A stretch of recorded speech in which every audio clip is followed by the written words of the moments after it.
നമസ്കാരം, എല്ലാവർക്കും തത്വ competitive exam കോർണറിൻ്റെ പുതിയൊരു വീഡിയോയിലേക്ക് സ്വാഗതം. ഇന്നത്തെ വീഡിയോയിൽ നമ്മൾ ഡീറ്റെയിൽഡ് ആയിട്ട് ഡിസ്കസ് ചെയ്യാൻ പോകുന്നത് തത്വ എന്ന് പറയുന്ന നമ്മുടെ ചാനലിൽ ലോഞ്ച് ചെയ്തിരിക്കുന്ന സ്റ്റഡി പ്ലാറ്റ്ഫോമിനെ പറ്റിയിട്ടാണ്. Degree level prelims mains 2025 focus ചെയ്തിട്ടാണ് നമ്മുടെ സ്റ്റഡി പ്ലാറ്റ്ഫോം ലോഞ്ച് ചെയ്തിട്ടുണ്ടായിരുന്നത്. ഒരുപാട് കുട്ടികൾ അതിനകത്ത് ഓൾറെഡി ജോയിൻ ചെയ്ത് കഴിഞ്ഞു. അപ്പം ഇനിയും അറിയാൻ വേണ്ടിയിട്ട് കാത്തിരിക്കുന്നവർക്കായിട്ട് എന്തൊക്കെയാണ് നമ്മൾ ഈ പ്ലാറ്റ്ഫോമിൽ ഉദ്ദേശിക്കുന്നത്, അല്ലെങ്കിൽ എന്തൊക്കെയാണ് നമ്മൾ ഈ പ്ലാറ്റ്ഫോമിൽ കൊടുത്തിരിക്കുന്നതെന്ന് ഡീറ്റെയിൽഡ് ആയിട്ട് ഞാൻ പറയാം. തുടക്കത്തിൽ ഞാൻ പറഞ്ഞതുപോലെ തന്നെ degree level prelims mains 2025 focus ചെയ്യുന്ന കുട്ടികൾക്ക് വേണ്ടിയിട്ടാണ് നമ്മളിങ്ങനെ ഒരു പ്ലാറ്റ്ഫോം ലോഞ്ച് ചെയ്തിരിക്കുന്നത്. ഇതിനകത്ത് ഇൻക്ലൂഡ് ചെയ്തിരിക്കുന്നത് നിങ്ങൾക്ക് എല്ലാവർക്കും അറിയാം, PSCക്ക് ഇപ്പം NCERT, SCERT special books content നോക്കാതെ പ്രത്യേകിച്ച് ഡിഗ്രി ലെവൽ എക്സാംസ് ക്രാക്ക് ചെയ്തെടുക്കാൻ സാധിക്കത്തില്ല. അപ്പോൾ ഡിഗ്രി ലെവൽ എക്സാംസിന് NCERT ഇപ്പോൾ ഒഴിച്ചുകൂടാൻ പറ്റാത്തൊരു പാർട്ടായിട്ട് മാറിയതുകൊണ്ട് നമ്മൾ ഏറ്റവും കൂടുതൽ ഊന്നൽ കൊടുക്കുന്നത് ഒന്നാമത് NCERT ടെക്സ്റ്റ് ബുക്കുകൾക്കാണ്.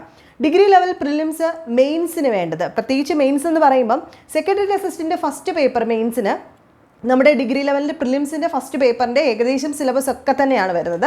അപ്പോൾ ആ ടോപ്പിക്സ് എല്ലാം തന്നെ വരുന്ന NCERT ചാപ്റ്റേഴ്സ്, അതിൻ്റെ ചാപ്റ്ററിൻ്റെ ലിസ്റ്റ്, അതിൻ്റെ ബ്രീഫ് നോട്ട്, അതിൻ്റെ എക്സാക്റ്റ് PDF, അതായത് NCERT അതിൻ്റെ ടെക്സ്റ്റ് ബുക്ക് നിങ്ങൾ തപ്പി അലയേണ്ട, അത് കൊടുത്തിട്ടുണ്ട്. എക്സാക്റ്റ് ടെക്സ്റ്റ് ബുക്ക്, അതിൻ്റെ ബ്രീഫ് നോട്ട്, അതിനുശേഷം ചാപ്റ്റർ വൈസ് ആയിട്ടുള്ള മോക്ക് ടെസ്റ്റ്, അതായത് നോട്ട്സ് നിങ്ങൾ വായിച്ചു നോക്കി, ടെക്സ്റ്റിൽ നിന്നും ചാപ്റ്റർ വായിച്ച് നോട്ട്സിലേക്ക് പോയി അവിടെ നിന്നും chapter wise mock test attend ചെയ്ത് കഴിയുമ്പം നിങ്ങൾക്ക് ആ ചാപ്റ്റർ ഉറയ്ക്കുന്നതായിരിക്കും. ഓക്കെ ആണെന്ന് വിശ്വസിക്കുന്നു. ഇനി ഈ ചാപ്റ്റർ വൈസ് മോക്ക് ടെസ്റ്റിൻ്റെ കൂടെ തന്നെ അതിൻ്റെ ആൻസേഴ്സും അതിൻ്റെ എക്സ്പ്ലനേഷനും നമ്മൾ ഇൻക്ലൂഡ് ചെയ്തിട്ടുണ്ട്. നിങ്ങൾക്കിപ്പോൾ ആൻസർ തെറ്റിപ്പോയി എങ്കിൽ എന്തുകൊണ്ടാണ് നിങ്ങൾക്ക് തെറ്റിയത്, കറക്റ്റ് ആൻസർ ഇതാണെന്നും ആ ആൻസറിൻ്റെ ഡീറ്റെയിൽഡ് ആയിട്ടുള്ള എക്സ്പ്ലനേഷനും. ഇനി നിങ്ങൾ ഓരോ ചാപ്റ്റർ വൈസ് മോക്ക് ടെസ്റ്റ് ചെയ്തപ്പോഴും നിങ്ങൾക്ക് എത്രത്തോളം മാർക്ക് സ്കോർ ചെയ്യാൻ പറ്റി എന്നുള്ളത് അനലറ്റിക്സും, നിങ്ങൾ എത്ര ടെസ്റ്റ് അറ്റൻഡ് ചെയ്തിട്ടുള്ളതെന്നുള്ള അനലറ്റിക്സും നിങ്ങൾക്ക് അവിടെ ലഭിക്കുന്നതായിരിക്കും. ഇനി രണ്ടാമത് SCERT കണ്ടന്റ്. SCERTയും നിങ്ങൾക്ക് എല്ലാവർക്കും അറിയാം, പുതിയ SCERT ടെക്സ്റ്റ് ബുക്കുകൾ 5, 7, 9 മുതലായ പാഠപുസ്തകങ്ങൾ അപ്ഡേറ്റ് ആയിട്ട് വന്നിട്ടുണ്ട്. അപ്പോൾ അത് ഇൻക്ലൂഡ് ചെയ്തിട്ടുള്ള ടെക്സ്റ്റ് ബുക്കുകളും അതിൻ്റെ നോട്ട്സും അതിൻ്റേതായിട്ടുള്ള മോക്ക് ടെസ്റ്റ്, ഇതുപോലെ തന്നെ ടെക്സ്റ്റ് നോട്ട്സിൻ്റെ PDF, അതുപോലെ തന്നെ ചാപ്റ്റർ വൈസ് മോക്ക് ടെസ്റ്റ്, അവിടെയും നിങ്ങൾക്ക് ഓരോ ആൻസറിൻ്റെയും എക്സ്പ്ലനേഷൻ കിട്ടുന്നതായിരിക്കും. ദെൻ വളരെ ഇമ്പോർട്ടൻ്റ് ആയിട്ട് നോക്കേണ്ട സ്പെഷ്യൽ ബുക്സുകൾ. ഓക്കെ, സ്പെഷ്യൽ ബുക്സ് ഏതൊക്കെയാണ് നമ്മൾ കൊടുക്കുന്നതെന്ന് ഞാൻ ജസ്റ്റ് ഒന്ന് പറയാം. കേരള ചരിത്രത്തിന് വേണ്ടിയിട്ട് നമ്മൾ ശ്രീധര മേനോൻ്റെ സർവേ ഓഫ് കേരള ഹിസ്റ്ററി അഥവാ കേരള ചരിത്രം അതാണ് കൊടുക്കുന്നത്. അതിൽ നിന്നാണ് ഏറ്റവും കൂടുതൽ ചോദ്യങ്ങൾ എപ്പോഴും വരുന്നത്. അപ്പം ആ പോയിന്റ് വൈസ് പോയിൻ്റായിട്ട് തന്നെ ലൈൻ ബൈ ലൈനായിട്ട് തന്നെ ചോദിക്കുന്ന പല എക്സാംസും നിങ്ങൾ കണ്ടിട്ടുണ്ടായിരിക്കും. പിന്നെ ഇന്ത്യ ചരിത്രത്തിലേക്ക് വരുമ്പം മോഡേൺ ഇന്ത്യൻ ഹിസ്റ്ററി സ്പെക്ട്രം, അതുപോലെ യൂണിവേഴ്സിറ്റി ഓഫ് കാലിക്കറ്റിൻ്റെ MA BA അതിൻ്റെ സെമസ്റ്റർ വൈസ് നോട്ട്സ്, അതിൽ നിന്നും ചോദ്യങ്ങൾ വരുന്നത് കൊണ്ട് അതും നമ്മൾ ആഡ് ചെയ്തിട്ടുണ്ട്. പിന്നെ വേൾഡ് ഹിസ്റ്ററിയിലേക്ക് വരുന്ന സമയത്ത് BA history, Calicut university BA ഹിസ്റ്ററിയുടെ ഒരു ടോപ്പിക്കാണ് ഇൻക്ലൂഡ് ചെയ്തിരിക്കുന്നത്. ദെൻ ഇന്ത്യൻ കോൺസ്റ്റിറ്റ്യൂഷൻ്റെ ആധികാരികമായിട്ടുള്ള ബുക്ക് ഇന്ത്യൻ പൊളിറ്റിയാണ്, അത് ലക്ഷ്മികാന്തിൻ്റെ ഇന്ത്യൻ പൊളിറ്റി ആഡ് ചെയ്തിട്ടുണ്ട്. ദെൻ എക്കണോമിക്സിലേക്ക് വരുമ്പം ശങ്കർ ഗണേഷിൻ്റെ ടെക്സ്റ്റ് ബുക്ക്, രമേഷ് സിംഗിൻ്റെ ടെക്സ്റ്റ് ബുക്കിൽ നിന്നുള്ള മോക്ക് ടെസ്റ്റുകളും അതുപോലെ ടെസ്റ്റുകളും ചാപ്റ്റർ വൈസ് നോട്ട്സുമാണ് നമ്മൾ ഇൻക്ലൂഡ് ചെയ്തിരിക്കുന്നത്. അതുപോലെ സയൻസ് ആൻഡ് ടെക്നോളജിയിലും മജീദ് ഹുസൈൻ്റെ ബയോഡൈവേഴ്സിറ്റി റിലേറ്റഡ് ആയിട്ടുള്ളതും ഒക്കെ ഇൻക്ലൂഡ് ചെയ്തിട്ടുണ്ട്. ദെൻ ജോഗ്രഫിയിലേക്ക് വരുമ്പോൾ മജീദ് ഹുസൈൻ്റെയും GC ലിയോങ്ങിൻ്റെയുമാണ് സ്പെഷ്യൽ ബുക്സ് ഇൻക്ലൂഡ് ചെയ്ത് നമ്മൾ ചെയ്യുന്നത്. എക്കണോമിക്സിൻ്റെ കേസ് വരുന്ന സമയത്ത് എക്കണോമിക് സർവേ, ബഡ്ജറ്റ്, ഇപ്പോൾ ലേറ്റസ്റ്റ് ആയിട്ടുള്ള ബഡ്ജറ്റുകൾ, ഫിനാൻഷ്യൽ റിപ്പോർട്ട്സ്, അതിനെ പറ്റിയിട്ടൊക്കെ തന്നെ മോക്ക് ടെസ്റ്റുകളും അതിൻ്റെയൊക്കെ തന്നെ PDFും നമ്മൾ ഇൻക്ലൂഡ് ചെയ്തിട്ടുണ്ട്. അപ്പോൾ ഇതെല്ലാം നമ്മൾ ഈ ഒരു പ്ലാറ്റ്ഫോമിനകത്ത് ഇൻക്ലൂഡഡ് ആണ്. ഇനി അതിൻ്റെ കൂട്ടത്തിൽ തന്നെ പ്രിലിംസിന് വേണ്ടിയിട്ടൊരു ടൈം ടേബിൾ, നിങ്ങൾക്ക് ഒറ്റ നോട്ടത്തിൽ നോക്കി മനസ്സിലാക്കാൻ വേണ്ടിയിട്ടുള്ള ഒരു ടൈം ടേബിൾ നമ്മൾ ഈ ഒരു പ്ലാറ്റ്ഫോമിൽ കൊടുത്തിട്ടുണ്ട്.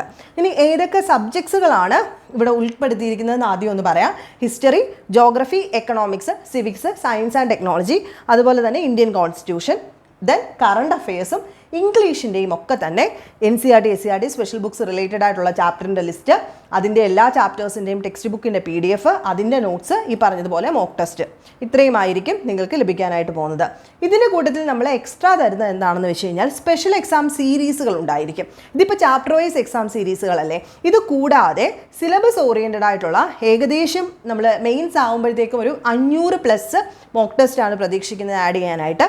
അപ്പോൾ അത്രയും ഉണ്ടായിരിക്കും. ഇതിപ്പോൾ ഓൾറെഡി പബ്ലിഷ്ഡ് ആണ്, അതുകൊണ്ട് തന്നെ ഇതിനകത്ത് ഏകദേശം ഒരു 3000+ ചോദ്യങ്ങൾ ഓൾറെഡി ഈ ഒരു ടോപ്പിക്കിൽ നിന്നും വന്നു കഴിഞ്ഞു. ഇനി ചേരുന്നവർക്ക് ഇത്രയും ടോപ്പിക്സ് നിങ്ങൾക്ക് കിട്ടുന്നതായിരിക്കും. അതിൻ്റെ കൂട്ടത്തിലാണ് സ്പെഷ്യൽ എക്സാം സീരീസ് നിങ്ങൾക്ക് കിട്ടാനായിട്ട് പോകുന്നത്. അതുപോലെ തന്നെ പ്രീവിയസ് ഇയർ ക്വസ്റ്റ്യൻസിന് വളരെയധികം പ്രാധാന്യമുണ്ട്. ഈ കഴിഞ്ഞ വർഷം 2024 LSGS പോലെയുള്ളതോ അതുപോലെ 2021 തൊട്ട് മാറിയ ക്വസ്റ്റ്യൻ പേപ്പറിൽ നിന്ന് വന്നിട്ടുള്ള ഡിഗ്രി ലെവൽ പ്രിലിംസ് മെയിൻസിൻ്റെ previous year question paper related ആയിട്ടുള്ള ടെസ്റ്റ് സീരീസ്, അതിൻ്റെ റിലേറ്റഡ് ഫാക്ട്സും അതുപോലെ തന്നെ റിവിഷൻ ടെസ്റ്റ് സീരീസ്, ഓരോന്നുമായിട്ട് ബന്ധപ്പെട്ട എല്ലാം പഠിച്ചു കഴിഞ്ഞിട്ട് റിവിഷൻ ചെയ്ത് നോക്കാനായിട്ടുള്ള ടെസ്റ്റ് സീരീസ് എല്ലാം തന്നെ ഈ ഒരു പാക്കേജിൽ ഇൻക്ലൂഡഡ് ആയിരിക്കും. ഓക്കെ ആണെന്ന് വിശ്വസിക്കുന്നു. അപ്പോൾ ഇതെല്ലാം അടങ്ങിയിട്ടുള്ള ഈ ഒരു നമ്മുടെ പ്ലാറ്റ്ഫോമിന് 1 ഇയർ വാലിഡിറ്റി ആയിരിക്കും. അതായത് മെയിൻസ് എക്സാം കഴിയുന്നത് വരെ ആയിരിക്കും നിങ്ങൾക്കിത് ലഭിക്കാനായിട്ട് പോകുന്നത്. ഇത്രയും 1 ഇയർ വാലിഡിറ്റി ഉള്ള ഇത്രയും മോക്ക് ടെസ്റ്റുകളും ചാപ്റ്റർ വൈസ് നോട്ട്സും എല്ലാത്തിനും കൂടെ ചേർത്തിട്ട് 699 രൂപയാണ് ചാർജ് ചെയ്യുന്നത്. അപ്പോൾ ഇനി ആർക്കെങ്കിലും വാങ്ങാൻ താല്പര്യമുണ്ടെങ്കിൽ ഞാൻ ഡിസ്ക്രിപ്ഷൻ ബോക്സിലും താഴെയും ഒരു വാട്സപ്പ് നമ്പർ കൊടുത്തേക്കാം. ആ വാട്സപ്പ് നമ്പറിലേക്ക് നിങ്ങൾ ഹായ് ഒരു മെസ്സേജോ അല്ലെങ്കിൽ ഇൻട്രസ്റ്റഡ് എന്ന് പറഞ്ഞിട്ടുള്ള ഒരു മെസ്സേജോ അയക്കാം. ഞാൻ ഒരു വട്ടം കൂടെ എടുത്ത് പറയുന്നു, ഇനിയുള്ള എക്സാംസിനെല്ലാം തന്നെ നിങ്ങൾക്ക് എല്ലാവർക്കും അറിയാം, എങ്കിലും ഒന്നുകൂടെ പറയുന്നു, NCERT ടെക്സ്റ്റ് ബുക്കുകൾ ഫോക്കസ് ചെയ്യാതെ പറ്റില്ല. പലരും വന്നിട്ട് ചോദിക്കുന്നുണ്ട് ഇംഗ്ലീഷ് നോട്ട് ആയതുകൊണ്ട് ഞങ്ങൾക്ക് ബുദ്ധിമുട്ടാണെന്ന്. നിങ്ങൾ പല ക്വസ്റ്റ്യൻ പേപ്പറും എടുത്ത് വെച്ച് നോക്കുക. എല്ലാം തന്നെ നമുക്ക് ഈ മലയാളം ക്വസ്റ്റ്യൻസ് എന്ന് പറയുന്നത് PSCക്കാർ എപ്പോഴും തന്നെ ട്രാൻസ്ലേറ്റ് ചെയ്തെടുക്കുകയാണ്. ഇംഗ്ലീഷിൽ ക്വസ്റ്റ്യൻ ഉണ്ടാക്കിയിട്ട് മലയാളത്തിലേക്ക് ട്രാൻസ്ലേറ്റ് ചെയ്യുകയാണ് ചെയ്യുന്നത്. അതുകൊണ്ട് തന്നെ മലയാളം ക്വസ്റ്റ്യൻസ് വായിക്കുമ്പോൾ നമുക്ക് മനസ്സിലാകാതെ കുറച്ച് മിനിറ്റുകൾ അവിടെ നഷ്ടമാകുന്നുണ്ട്. സമയത്തിന് വളരെയധികം പ്രാധാന്യമുള്ളത് കൊണ്ട് തന്നെ നമുക്ക് ആ ഒരു സമയനഷ്ടം വളരെ വലുതാണ്. സോ ഇംഗ്ലീഷിൽ പ്രാക്ടീസ് ചെയ്യാനായിട്ട് ശ്രമിക്കുക. NCERTയുടെ തർജ്ജമ നമുക്ക് ലഭിക്കുന്നതല്ല. ഇതുവരെയും NCERTയുടെ ഒരു ട്രാൻസ്ലേറ്റഡ് ബുക്ക് ഇല്ല. പിന്നെ പല റാങ്ക് ഫയലിനകത്തും ചെതറിക്കിടക്കുന്ന പോയിന്റ്സ് മാത്രമേ ഉള്ളൂ. അതുകൊണ്ട് തന്നെ NCERT ഇപ്പം തൊട്ട് തന്നെ പഠിച്ചു തുടങ്ങാനായിട്ട് ശ്രദ്ധിക്കുക. അതുകൊണ്ട് ഇത് നിങ്ങൾക്ക് നല്ലൊരു മുതൽക്കൂട്ടായിരിക്കും. മാക്സിമം സപ്പോർട്ട് ചെയ്യാനായിട്ട് ശ്രമിച്ചിട്ടുണ്ട്.